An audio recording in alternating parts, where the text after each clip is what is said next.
بدنصیب لڑکی ابھی 14 سال کی تھی۔ گاؤں کے وڈیرے پر اس کا دل آ گیا۔ لڑکی کی ماں نے اپنی بیٹی کا وڈیرے کے ساتھ سودا کر لیا اور اسے یقین دلایا کہ لڑکی ابھی کنواری ہے۔ بیٹی کی پیدائش کے بعد ماں باپ نے اسے قبول نہیں کیا۔ ہمیشہ جانوروں جیسا سلوک کیا جاتا تھا اس کے ساتھ، اور وڈیرے کے ساتھ سودے پر اچانک اس پر جان نچھاور کرنے لگے۔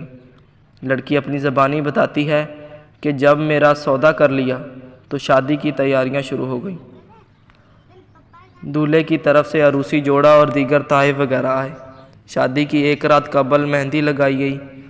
ان دنوں میرے گھر کے تمام افراد جو مجھ پر تشدد کرتے تھے، کھانے کو مجھے بہت کم دیتے تھے بلکہ اکثر بھوکا رکھتے تھے، اچانک تبدیل ہو گئے۔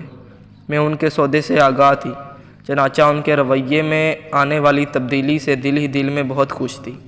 میں نے بھی ان سے انتقام لینے کی ٹھان لی تھی۔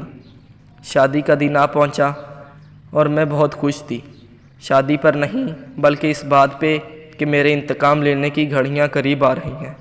بارات آ گئی، مجھے سجا سنوار کر آنگن میں بیٹھے اور میرے دولہے کے پاس بیٹھا دیا گیا۔ مجھے معلوم نہیں وہاں کتنا وقت گزرا، کیونکہ مجھے اس وقت کا ہی احساس تھا جس پر رخصتی کا وقت آ گیا۔ میری ماں مجھے گلے لگا کر رو رہی تھی اور میں اندر ہی اندر ہنس رہی تھی۔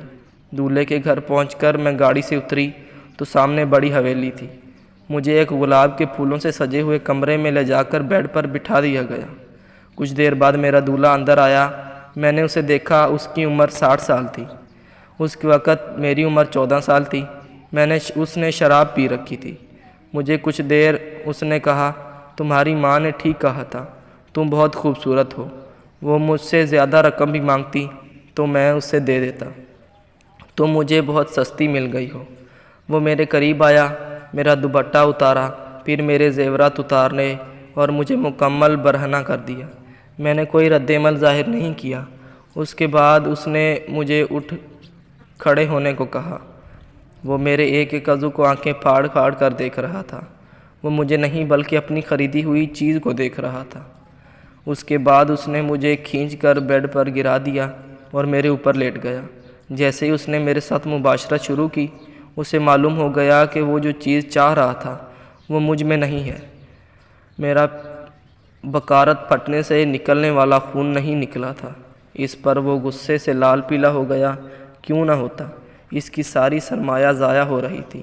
اسے یہی ایک چیز تو چاہیے تھی جو اسے سودے کا سننے کے بعد اپنے گھر والوں سے انتقام لینے کے لیے اپنے ہاتھوں سے ضائع کرتی تھی۔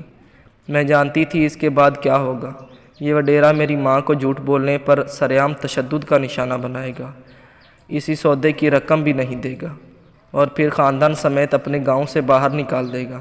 اور یہی تو میں چاہتی تھی۔ مجھے اپنی کوئی پرواہ نہیں تھی۔ میں تو بچپن سے ہی تشدد کی عادی تھی اور اب بھی اپنے چہرے پر مسکراہٹ لیے اپنے دولہے کی لاتی اور گھونسے کھا رہی تھی۔